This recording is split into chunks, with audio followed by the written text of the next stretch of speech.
Hey, what's up? It's James E. Walker, man, and many hats, artist of many acts, back with another jewel drop, man. And here are my top five recommended books for during this quarantine period. They're in no particular order, and I got my notes right here. So if you see me looking down, I'm just going over my notes. Right now is the best time. Couldn't be a better time for us to be cultivating everything that we say we've been want to do, everything that we've been saying we want to achieve, we want to strive for, and we say that we don't have enough time. That book that you wanted to write, that journal that you've been wanting to write in, those songs you've been wanting to work on, that podcast you've been wanting to start, that artwork that you've been wanting to work on. I wish I could do what you're doing. I just don't have time. And there's a quote that I ran across, I want to say by Lao Tzu. When we say we don't have time for something, that's almost like saying you don't want to, because time is something that has to be created. Book number one is The War of Art by Stephen Pressfield. Not to get it mixed up with The Art of War by Sun Tzu. The War of Art. If you listen closely, I said the War of Art. And so from a creator's perspective, any creative that I know has dealt with resistance in some form or fashion. It don't matter how passionate you may be about your particular craft. At some point, you're going to deal with resistance on some level, whether it's an outer existence, distractions, and people that are going to try to pull you away from the things that you want to accomplish, or you're going to deal with things from an internal perspective. That's just you trying to face your own demons. And so, in my experience, anytime I've gotten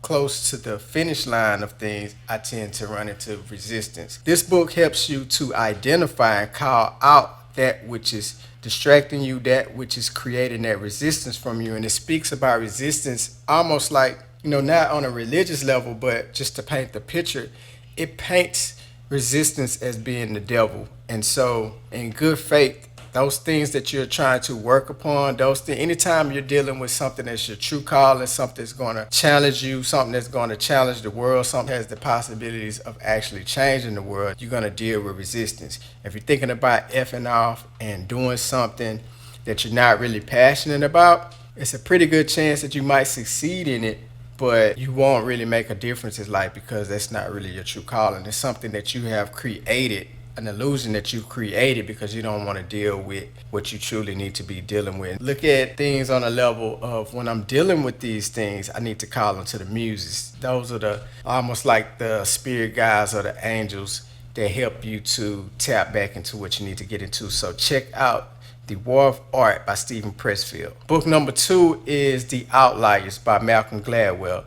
This book was a game changer for me because it introduced me to the 10,000 hour rule. And what the 10,000 hour rule is about is the fact that anybody that has arrived at some level of expertise within their field or their vocation, they've usually spent around 10,000 hours. This book helped me to bring to light something that I was struggling with, because I was trying to figure out how was it that I was achieving something that I was passionate about, but in such a short period of time. The reason was because I wasn't giving myself the proper credit based on my true experience. Everything that people see me doing, whether it's art, music, design, I've been exposed to these things since I was a child. We'll talk about logo design for an example. When I first started doing logo designs for clients, I was able to achieve that goal a lot faster than somebody who truly just started, never done a logo, they'd never been exposed to logo design. I was questioning, was this a fluke? Was this beginner's luck? But then I started seeing results repeating after each other. And so it wasn't until I was in college, one of my instructors gave us an assignment to go to the library to train our eye. I was like, hold up, is that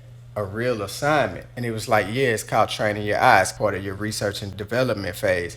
That's when the light bulb switched, and I was reading the book at the time. I reflected on all the magazines that I used to study. I would say from third grade to fifth grade, my sketchbook was full of me redrawing my favorite sports teams, logos, and mascots. You do the math, and if you're doing something every day, 40, 50, 60 hours, that puts me at about 4 to 5 years, 10,000 hours. Having that insight made me challenge myself to say, where would I be in the next 4 to 5 years from now? Or what new skill can I develop to put me at an expert level? Sliding on to book number three. This is a book that I'm actually still reading. I figure it'd be good so I can throw something fresh in there, something that I haven't completed, but I'm like midway through it. This will be good for me to give you enough insight about what the book is about and what I'm looking forward to as I complete the book. Building a Story Brand by Donald Miller. This book here is instrumental because it helps me to ask questions on a deeper level. In most books I read, it talks about building a story. It's important for creatives and or people, anybody that's, I guess, successful has a story. You always hear that question of like, what's your story? It's important for creatives to have a story, but this book made me ask that question from another angle to direct it more towards my clients and my customers to try to help paint their picture and ask how can we play a role in their story, and what we want to achieve within building a story brand is to not make myself the hero, but to make my clients the hero and act more so as a guide, more so as a coach, to become like the Yoda or the Mr. Miyagi and help guide my clients as opposed to trying to be the hero. So my client could be the Karate Kid, or my client could be Luke Skywalker, and me being the Yoda to help guide them. That gives me an opportunity to kind of step back, and that becomes my brand, but my brand is activated through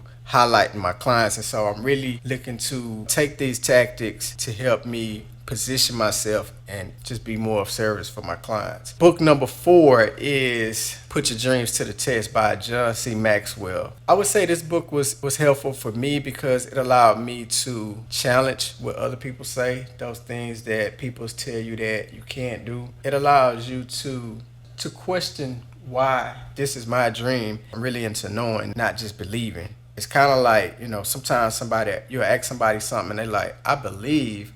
And it's more so like you're not really sure. But when you tell somebody, I know, it allowed me to say, okay, this is a dream I have. How do I know that this won't work? Let me test it out. Let me just create my own hypothesis. And then I got to put it to the test. And then when I put things to the test and I get the results that I want, it makes me just a little bit more crazier to keep dreaming. It's constantly challenging you to just dream bigger, come up with a game plan for that dream, and then execute. So check that out. Put Your Dreams to the Test by John C. Maxwell. My 5th book that I think creators should be reading during this quarantine period. This book here, it's like the #1 success book that everybody's read, but a lot of people still have not fully digested this book. They still have not really cultivated this book.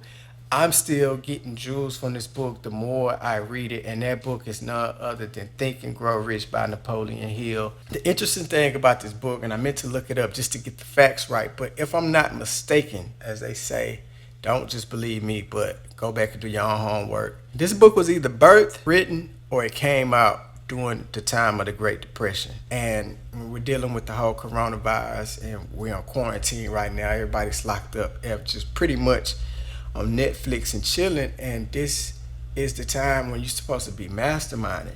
This is the time you truly should be, busting them diamonds open, pulling them diamonds out the rough and creating, sharpening your iron. We should be taking advantage of all the time that we say we ever wanted. I've made it a book that I revisit every year. What's easier for me, because I'm not just saying I read the book, I'm re-listening to the audio book right now. It's about 10 hours long. Just within 2 days, I'm already like 2.5 hours into it. So just pace yourself. Put it on before you go to sleep. Put it on when you first get up in the morning. Allow your subconscious to start picking up on some of these jewels. So, hey, that's all I got for today, man. James E. Walker, man of many hats, artist of many acts. I'm out. Peace.